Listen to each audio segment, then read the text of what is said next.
Hello everyone. In this class I am going to start the remaining part of the exercise 13.3. In this exercise up to the question number 5th we have solved in the last video. Now I am going to start from the question number 6th. So let's proceed. And the given question 6th number is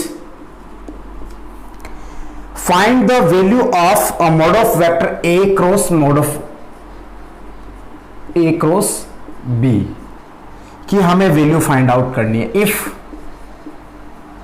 mode of A is equals to 10, mod of B is equals to 2 and last thing A dot B is equals to 12. These some values are provided in the question और हमें ए cross B और इसके modulus की value find out करनी है. अब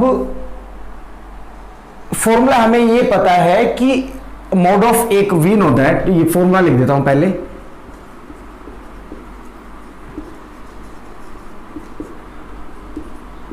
ए cross B, देखो A cross B का फॉर्मूला होगा mod of A mod of B sine theta N cap. ये हो गया इसका फॉर्मूला. लेकिन यहां पर इसका मैग्नीट्यूड यूज में आया है तो ये तो मॉडुलस रहेगा और ये एन कैप का मोड कितना हो जाएगा 1, क्योंकि एक यूनिट वेक्टर है ए और बी के परपेंडिकुलर. इनमें क्या क्या वैल्यूज, हमारे पास ये वैल्यू अवेलेबल है, हमारे पास ये वैल्यू अवेलेबल है, हमारे पास साइन थीटा नहीं है तो साइन थीटा हमें चाहिए पहले. To calculate the value of sin theta, we are going to use this one thing. So for it we know that, and next thing we know that A dot B is equals to magnitude of A magnitude of B cos theta. यहाँ से cos theta की value निकलेगी और हम इसको sin में convert कर सकते हैं. तो cos theta is equals to आपके पास क्या आ गया, A dot B upon magnitude of A and magnitude of B. ये रिजल्ट मिलेगा हमें. A dot B is 12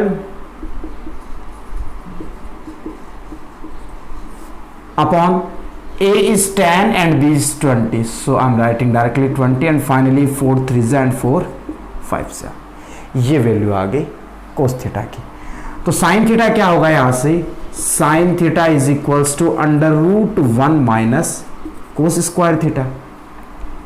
then sin theta is equals to 1 minus 9 upon 25 और we can say that 4 upon 5, क्योंकि 16 upon 25 का अंडर रूट क्या आ गया 4 upon 5. अब ये सभी वैल्यूज यहां पे अप्लाई कर दो तो हमें यहां से मिलेगा now A cross B is equals to mod of A is 10 then 2 10 into 2 into 4 upon 5. ये से cancel 2 times 4 2 8 2 16. A cross B is equals to result क्या आ गया 16 और ये हो गया सॉल्यूशन. क्लियर. अब चलते हैं नेक्स्ट क्वेश्चन पे, question number 7. And the given question 7 is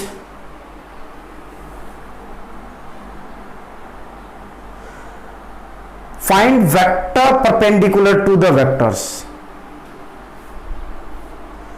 whose magnitude is 9 unit. मतलब हमें कोई दो वेक्टर दे रखे हैं, उनके एक परपेंडिकुलर वेक्टर हमें कैलकुलेट करना है और जिसका मैग्नीट्यूड कितना दे रखा, हमें 9 यूनिट दे रखा है. चलो, the given vectors are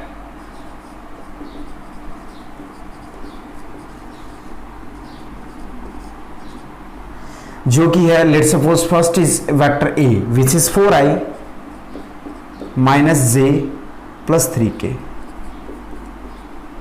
vector B is equals to minus 2i plus j minus 2k.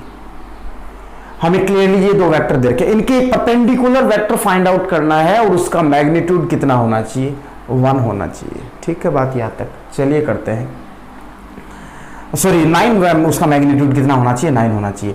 तो यदि हम इनका क्रॉस प्रोडक्ट करवाएं, देखो हमें ये पता है कि A cross B is equals to magnitude of A magnitude of B sine theta N cap होता है। एन कैप एक यूनिट वेक्टर होता है। एन कैप यूनिट वेक्टर है, ये अपने आप में कोई कांस्टेंट क्वांटिटी है, तो इसको एन कैप से मल्टीप्लाई कर देंगे तो ये अपने आप में एक वेक्टर मिलेगा जिसका मैग्नीट्यूड क्या होगा वो हमें नहीं पता, लेकिन हमें एग्जैक्टली कितने मैग्नीट्यूड का एक वेक्टर चाहिए, 9 मैग्नीट्यूड का। तो हम सबसे पहले एन कैप कैलकुलेट करेंगे, मतलब ये वाला यूनिट वेक्टर कैलकुलेट करेंगे। तो देखो अब इसमें साइन थीटा तो अवेलेबल नहीं है, इसलिए हम क्या करेंगे, A cross B is equals to I J K, 4 - 1 3 -2 1 -2, A cross B is equals to I के लिए बनेगा आपका 2 - 3 minus J, then -8 and +6 and plus k, 4 - 2 sorry, clear है, implies that a vector cross b vector is equals to -i minus plus 2j and 2k। बात समझ में आई? ये हमें रैंडम कोई वेक्टर मिला, ये यूनिट वेक्टर नहीं है, ये एक वेक्टर है, कौन से वाला, magnitude of A magnitude of B sine theta N cap, ये वाला वेक्टर वो हो गया। अब इसका यूनिट वेक्टर कैलकुलेट करते हैं, तो unit vector of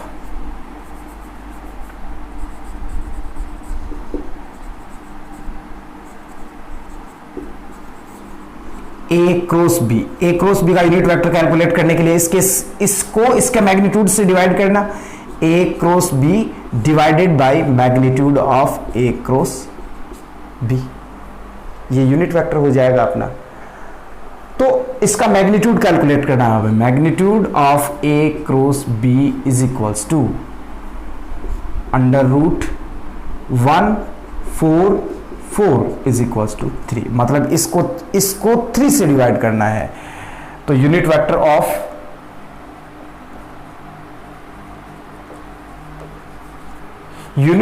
of A cross B, A cross B is equals to क्या मिलेगा, देखो यहां से -1/3, इसको डिवाइड करना है 3 से, -1/3i 2/3j प्लस 2/3k, ये रिजल्ट मिला हमें। अब ये हुआ अपना यूनिट वेक्टर। अब हमें कितने मैग्नीट्यूड का चाहिए, हमें 9 मैग्नीट्यूड का चाहिए। So for it I am multiplying this by 9 to get a vector which is perpendicular to A cross B and whose magnitude is 9। तो मैं लिख रहा हूं a vector now a perpendicular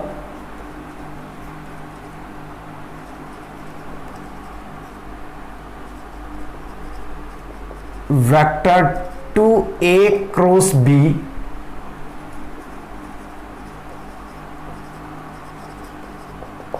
magnitude is 9 is equals to, तो इसको 9 से into कर दे, 9 into -1/3i plus 2/3j plus 2/3k, 3 से ये कैंसिल हो जाएगा 3 टाइम्स, तो ये 3 से इंटू कर रहा हूं, -3i plus 6j plus 6k, और ये आपका फाइनल आंसर हो गया, जो भी आपको रिक्वायर्ड रिजल्ट था। I hope you understood.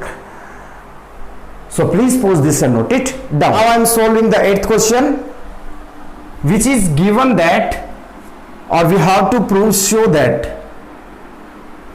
that a vector minus b vector cross a vector plus b vector is equals to 2a cross b। ये हमें प्रूव करना है। First of all, I am selecting the LHS, left hand side.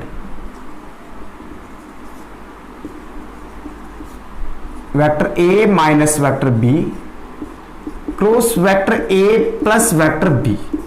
देखो result क्या मिलेगा, distributive property apply कर रहा हूं मैं यहां से, तो A से क्रॉस मल्टीप्लाई में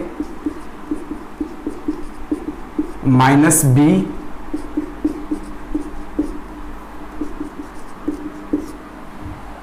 ठीक है, यहां तक बात समझ में आई होगी। Now open the brackets, A cross A plus A cross B minus B cross A and minus B cross B. अब बात करते हैं, ये कोई एक वेक्टर है ए वेक्टर, इसका इसी के साथ इंटू, अब इसका मतलब ये हुआ कि इनके बीच में एंगल कितना बना, 0 डिग्री। तो साइन थीटा क्या होगा 0, साइन 0 डिग्री क्या होगा 0।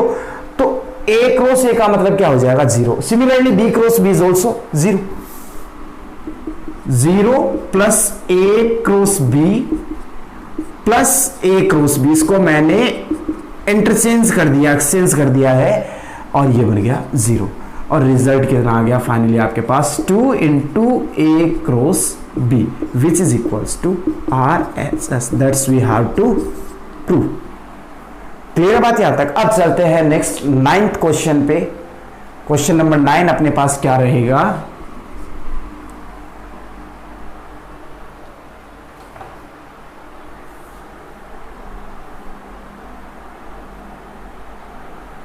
For any vector A, for any, question लिख रहा हूं मैं पहले, फॉर एनी वेक्टर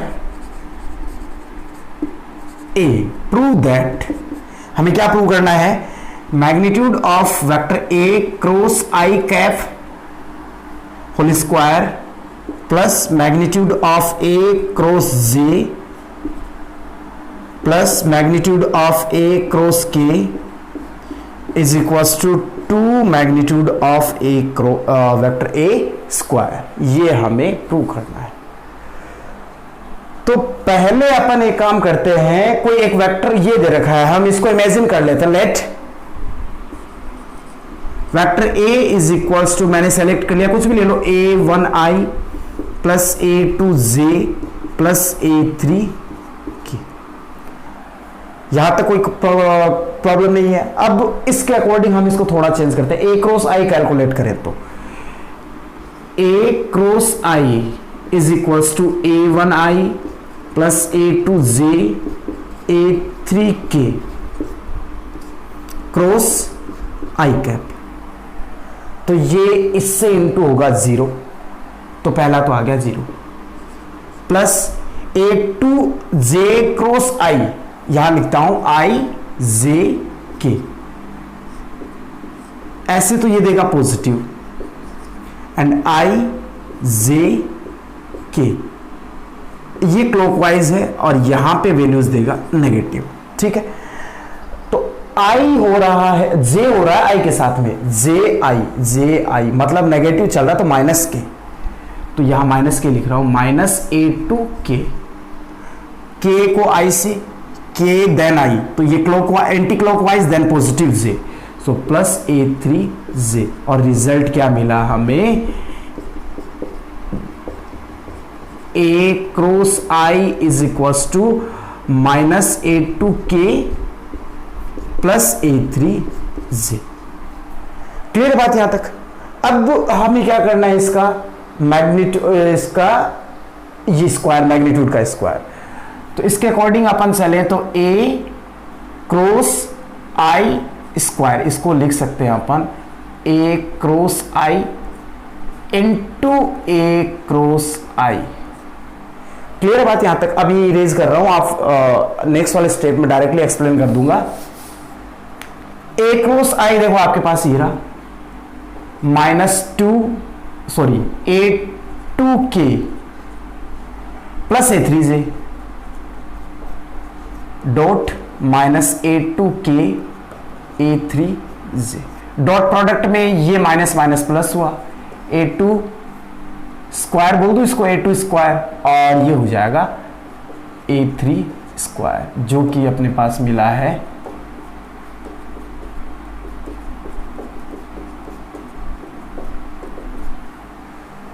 बात समझ में आई यहां तक। अब आगे चलते देखो, एंड इसके लिए वैल्यू कैलकुलेट करना, a cross j is equals to, देखो एक a तो अपने पास ये है a1i a2j a3k, और इसको क्रॉस प्रोडक्ट करना है किसके साथ में, j के साथ में, i j तो ये एंटी क्लॉकवाइज मूव कर रहे हैं, तो ये आएगा A1 और K। ठीक है बात यहां तक, ये बना 0 और KI क्लॉकवाइज चलेंगे अपन तो -A3, K और J का बनता है I। क्लियर है बात यहां तक? ये आ गया आपके पास J। अब मैं ये यूज कर रहा हूं, तो ये फॉर्मूला तो डायरेक्टली ये रह जाएगा, इसका 2 टाइम्स होना है, तो ये मैं डायरेक्ट अप्लाई कर रहा हूं, डॉट A1K -A3K, और रिजल्ट क्या आएगा A1 square plus A3 square, जिसके लिए हमें ये वैल्यू चाहिए थी। ठीक है, लास्ट बचा है and one more is remaining, which is A cross K। A आपके पास A1I, A2J, A3K cross K cap, I के बाद में J के बाद में K के बाद में I, तो ये कर चल रहे हैं अपन एंटी क्लॉकवाइज, तो रिजल्ट आएगा A1 और I और K का आएगा प्लस J, A2K, J और K, तो J और K अब अपन चल रहे हैं I के बाद में, सॉरी ये क्लॉकवाइज रहा ना, -A1 J आएगा। ठीक है, अब J और K ये एंटी क्लॉकवाइज है तो पॉजिटिव वैल्यू देगा A2I। ये आ गया आपका। अब हमें इसका मोड कैलकुलेट करना है, तो मोड कैलकुलेट करेंगे तो हमें मिलेगा A cross K whole square is equals to -A1J plus A2I dot -A1J A2I, और रिजल्ट क्या मिलेगा A1 square plus A2 square. आ गई बात समझ में? ये आ गया आपका A1 क्रॉस K स्क्वायर। इसको इक्वेशन नंबर फर्स्ट ले लेते हैं अपन, यानी let suppose this is the equation number second and this is the equation number third. अब क्या करना है, हम देखो इसके according using LHS,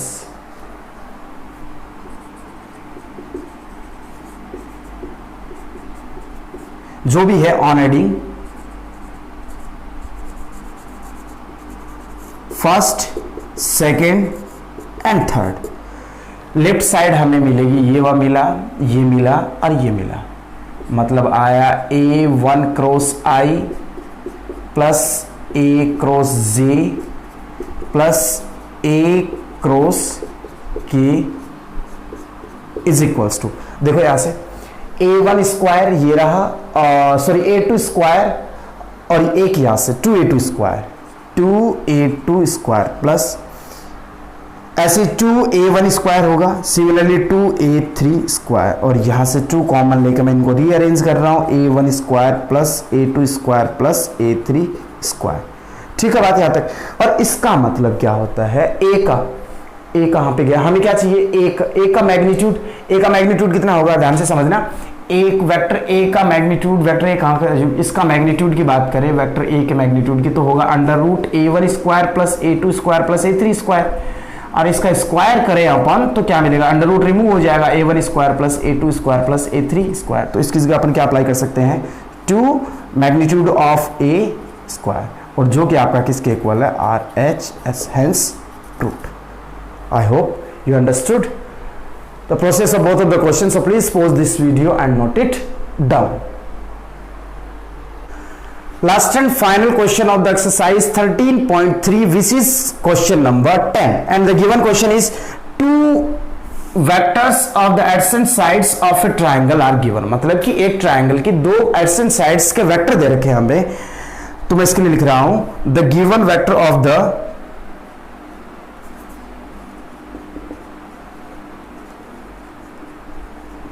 vectors of adjacent sides of a triangle are क्या क्या है। First let suppose I am taking A which is I plus 2J plus 2K, एक वेक्टर तो हमें ये दे रखा है, and the second vector B vector which is 3i minus 2j plus k। ये हमारे पास दो वेक्टर्स अवेलेबल है और हमें क्या कैलकुलेट करना है, then find the area of this triangle. ठीक है, यहां तक बात हमें ये पता है, area of triangle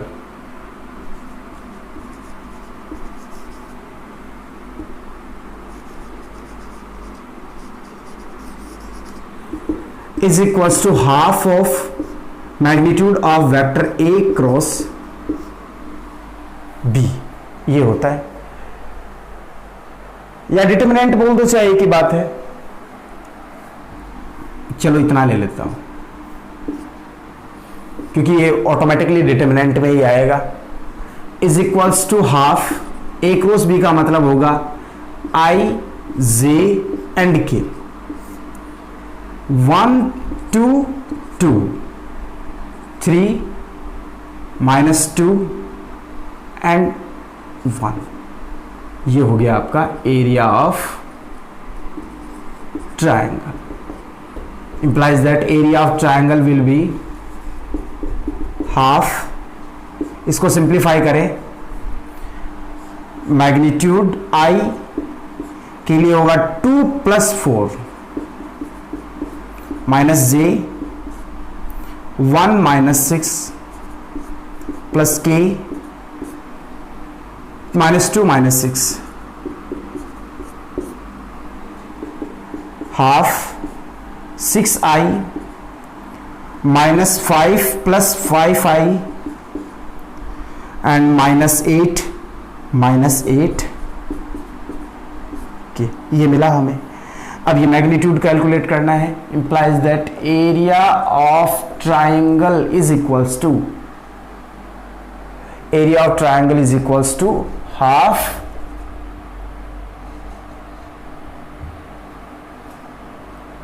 six I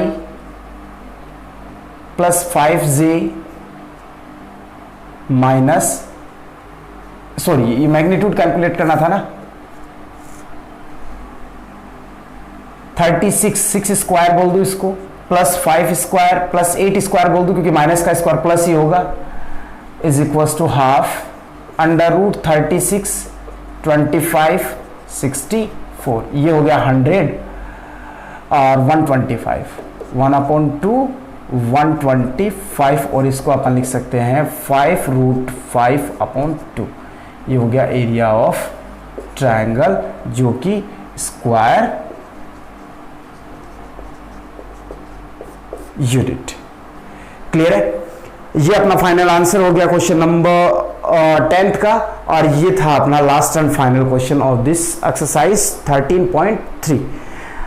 So please pause the video and note it down, and in the next video we'll start a new exercise 13.4 with a new concept. Clear?